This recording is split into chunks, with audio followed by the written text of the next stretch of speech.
नमस्कार, चिंतन institute of education में एक बार से फिर आपका स्वागत है। आज मैं आप लोगों के लिए परंपरागत विरोध वर्ग लेकर के आया हूं, जो कि नेट फर्स्ट पेपर में फ्रीक्वेंटली पूछा जा रहा है। पिछले वीडियो में मैंने आप लोगों को तर्क वाक्यों के बारे में बताया था, तर्क वाक्य कितने प्रकार के होते हैं, उसी से आगे मैं बढ़ता हूं। तो हमने देखा कि जो हमारे तर्क वाक्य हैं उसके 4 मानक आकार होते हैं, ए, ई, आई और ओ। ए हमारा सर्वव्यापी स्वीकारात्मक या सर्वव्यापी सकारात्मक या आप सामान्य सकारात्मक भी इसको कह सकते हैं। दूसरा है सर्वव्यापी निषेधात्मक, जिसे कि हम ई से दर्शाते हैं। तीसरा है अंशव्यापी स्वीकारात्मक, जिसको कि हम आई से दिखाते हैं। और चौथा है अंशव्यापी निषेधात्मक, जिसको कि हम ओ से दिखाते हैं।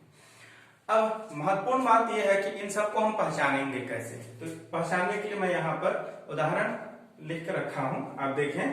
ए प्रकार का जो तर्क वाक्य होता है उसमें सभी, आप देखेंगे सभी और हैं। ए प्रकार का जो तर्क वाक्य होगा उसमें सभी आता है, सभी जहां भी आएगा सभी हैं। यदि यह कॉम्बिनेशन बनता है तो आप पहचान लेंगे कि वह एक प्रकार का तर्क वाक्य है। सभी मेज कुर्सी हैं, सभी फूल लाल हैं, इस प्रकार के जो भी तर्क वाक्य होंगे वह ए सर्वव्यापी स्वीकारात्मक तर्क वाक्य होते हैं। दूसरा आप देखें यहाँ पर ई प्रकार के तर्क वाक्य, इसमें कोई नहीं है, कोई नहीं है। अगर ये शब्द आता है कोई नहीं है तो वह हमारा ई प्रकार का तर्क वाक्य होता है। तीसरा है हमारा आई। आई में आप देखें यहाँ पर कुछ है ना, कुछ है। अगर यह तर्क वाक्य में आया है तो इस प्रकार के जो तर्क वाक्य होते हैं वे आई प्रकार के तर्क वाक्य होते हैं। आप इसमें देखेंगे कुछ मेज कुर्सी नहीं है या कुछ फूल लाल हैं। इस प्रकार के जो भी प्रश्न होंगे, तर्क वाक्य होंगे, वे हमारे आई प्रकार के तर्क वाक्य में आते हैं। अंतिम है कुछ नहीं है। वो प्रकार के जो तर्क वाक्य होते हैं उसकी पहचान ये है कि उस तर्क वाक्य में कुछ नहीं है आएगा। कुछ मेज कुर्सी नहीं है, यहाँ पर कुछ और नहीं है आया हुआ है। तो इस प्रकार से आप पहचान कर लेंगे कि यह जो तर्क वाक्य है वह ओ है। तो इन चारों ही प्रकार के तर्क वाक्यों की पहचान करना बहुत ही आवश्यक है, क्योंकि इन्हीं पर हमारा पूरा का पूरा जो समस्या का समाधान है वह निर्भर करता है। आगे चलते हैं। हमें आज पढ़ना है परंपरागत विरोध वर्ग, ट्रेडिशनल स्क्वायर ऑफ अपोजिशन क्या है। सबसे पहले हमको ये देखना है यह विरोध, यहाँ पर जो ये विरोध आ रहा है यह विरोध क्या है, विरोध का संबंध क्या है। तो आप देखें विरोध का संबंध क्या, पहले मैं आपको बता दूं। एक लाइन का इसका डेफिनेशन है, विरोध का संबंध ऐसा संबंध होता है जो किसी भी दो तर्क वाक्यों के बीच लागू होता है, लेकिन वे दोनों ही तर्क वाक्य कैसे होते हैं, जिनके विधेय पद और उद्देश्य पद दोनों ही समान हों। दूसरे शब्दों में आप ये कह सकते हैं कि ऐसे दो तर्क वाक्य जिनके उद्देश्य और विधेय समान हो, किंतु अंतर कहां पर हो, वह परिमाण या गुण के आधार पर यदि अंतर हो तो उन दोनों ही तर्क वाक्यों के बीच एक प्रकार का संबंध लागू होता है और वही संबंध हमारा विरोध का संबंध कहलाता है। उदाहरण के रूप में यदि मैं यहाँ पर इन दोनों तर्क वाक्यों को ले लूं यहाँ पर, तो आप देखेंगे इन दोनों ही तर्क वाक्यों में पहला तर्क वाक्य हमारा ये है सभी मेज कुर्सी हैं, दूसरा कोई मेज कुर्सी नहीं है। आप देखें दोनों का उद्देश्य पद समान है, दोनों का ही उद्देश्य पद समान है। फिर कुर्सी ये विधेय पद पर आ रहा है, यह जो है आपका विधेय पद के स्थान पर आ रहा है। तो आप देखेंगे यह और यह जो विधेय है यह भी समान है। तो उद्देश्य और विधेय दोनों ही तर्क वाक्यों में समान हैं, लेकिन यहां आप देखें यह जो हमारा परिमाण बतलाता है, ये जो शब्द है सभी और कोई नहीं, ये जो परिमाण बतला रहा है तो यह बता रहा है कि यह हमारा ये क्या है, दोनों ही सर्वव्यापी हैं, लेकिन अंतर कहां पर है, गुण के आधार पर है। एक सकारात्मक है और दूसरा नकारात्मक है। तो इन दोनों ही तर्क वाक्यों के बीच आप देखेंगे विरोध का संबंध लागू होगा। ठीक ऐसे ही यदि हम पहला तर्क वाक्य ले लें और अंतिम ए और ओ, तो दोनों में आप देखेंगे उद्देश्य और विधेय समान है। लेकिन अंतर कहाँ है? आप देखेंगे यह सर्वव्यापी है, ये अंशव्यापी है, साथ ही साथ यह सकारात्मक है और यह नकारात्मक है। इसमें गुण और परिमाण दोनों के आधार पर अंतर है। तो इन दोनों ही आधार वाक्यों में, इन दोनों ही तर्क वाक्यों में विरोध का संबंध लागू होगा। तो इस प्रकार से आप यह कह सकते हैं कि कोई भी दो तर्क वाक्य जिनके उद्देश्य और विधेय समान हो किंतु गुण या परिमाण के आधार पर यदि अंतर है तो वे दोनों ही तर्क वाक्यों के बीच विरोध का संबंध लागू होगा। अब हम यह जान लेते हैं कि विरोध का संबंध कितने प्रकार का होता है। तो आप देखेंगे विरोध का संबंध जो है हमारा 4 प्रकार का होता है। पहला है व्याघाती, जिसको कि हम कंट्राडिक्टरी कहते हैं। दूसरा है विपरीत, कॉन्ट्रेरी। तीसरा विरुद्ध, सब कॉन्ट्रेरी। और चौथा है उपाश्रय, सब अल्टरनेशन। ये 4 प्रकार के विरोध के संबंध हैं। अब हम क्रमशः एक के बाद एक इनका अध्ययन करते हैं। आप देखेंगे यहाँ पर मैं एक वर्ग बना करके रखा हूं। इस वर्ग के द्वारा हम इन चारों ही प्रकार के विरोध के संबंध को आसानी से याद रख सकते हैं।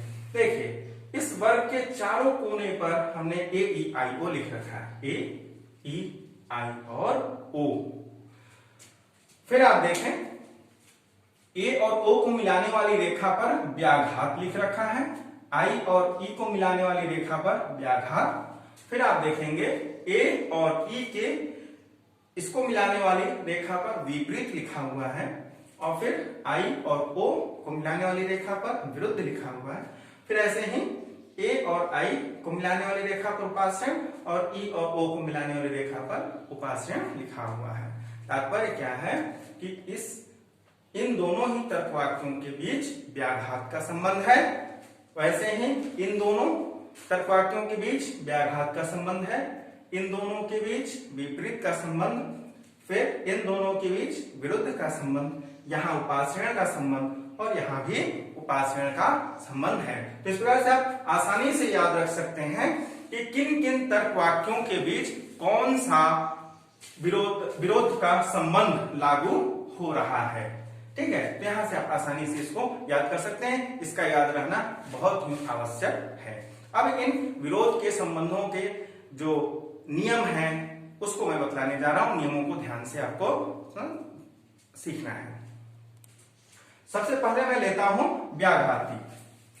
व्याघाती संबंध किसके किसके बीच है? तो आप यहां देखेंगे व्याघात का संबंध ए और ओ, एक तो इन दोनों तर्क वाक्यों के बीच और फिर दूसरा इन दोनों तर्क वाक्यों के बीच लागू हो रहा है। सबसे पहले हम यह देख लें, ए और ओ, एक ये है और दूसरा ई और आई, इन दोनों के बीच व्याघात का संबंध है। व्याघात का संबंध है क्या? तो आप देखेंगे ऐसा कोई भी दो तर्क वाक्य जो एक साथ न तो सत्य हो सकते हैं और न ही असत्य हो सकते हैं, ऐसे तर्क वाक्यों के बीच व्याघात का संबंध लगता है। तो आप यहां पर यह कह सकते हैं, यदि इसमें ए को हम सत्य मान लें तो ओ क्या हो जाएगा? यह असत्य हो जाएगा। ए को सत्य मान लें तो ओ हमारा असत्य होगा। ठीक ऐसे ही यदि हम ओ को सत्य मान लें तो ए हमारा असत्य हो जाएगा। उदाहरण के रूप में यहां आप देखें, सभी मेज कुर्सी हैं, एक प्रकार का तर्क वाक्य है, और कुछ मेज कुर्सी नहीं है, यह ओ प्रकार का तर्क वाक्य है। यदि हम इसको सत्य कहेंगे तो यह असत्य होगा, और यदि इसको सत्य कहेंगे तो यह असत्य होगा। ये है। दूसरा, इसके विपरीत भी आप कह सकते हैं, यदि कोई एक तर्क वाक्य हमारा असत्य है तो दूसरा सत्य होगा, क्योंकि व्याघात का संबंध यही है कि दोनों न तो एक साथ सत्य होंगे और न ही असत्य। तो अगर हम ये तर्क वाक्य को सभी मेज कुर्सी हैं इसको असत्य कहें तो कुछ मेज कुर्सी नहीं है, यह सत्य होगा। ठीक ऐसे ही इन दोनों ही तर्क वाक्यों के बीच भी हम इसके संबंधों को समझ सकते हैं।